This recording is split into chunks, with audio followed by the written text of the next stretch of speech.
J'ai été contacté un jeudi soir pour prendre une mission la semaine suivante, avec un contexte un peu particulier. La société n'avait plus depuis 9 mois de comptabilité, elle n'avait plus de direction juridique, elle n'avait plus de direction informatique, était un petit peu en déshérence. Et sous l'égide des Procadres, j'ai eu à reconstituer en fait une équipe complète, restructurer l'équipe comptable, qui n'était plus pilotée et managée depuis quasiment 2 ans. Recruter un directeur juridique.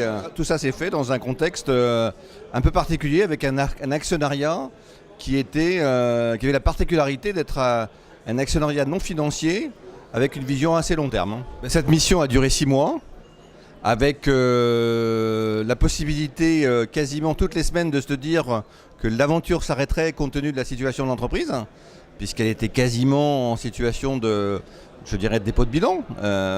Et donc c'était intéressant à chaque fois de mélanger le très court terme, très opérationnel des décisions impactant l'entreprise dans la semaine qui venait, et en même temps en gardant une dimension qui pouvait être de 3, 6, 9 mois, en bâtissant un business plan pour être dans une situation où on pourrait effectivement renégocier avec nos banques de nouveaux emprunts nous permettant de travailler dans le futur. Alors, l'avantage d'un manager de transition, surtout quand il est positionné comme numéro 2, c'est qu'il a tout pouvoir et qu'il est là pour insuffler le changement rapidement.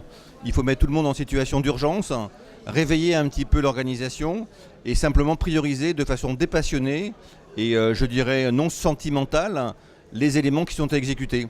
Et ça, un manager de transition, c'est son métier.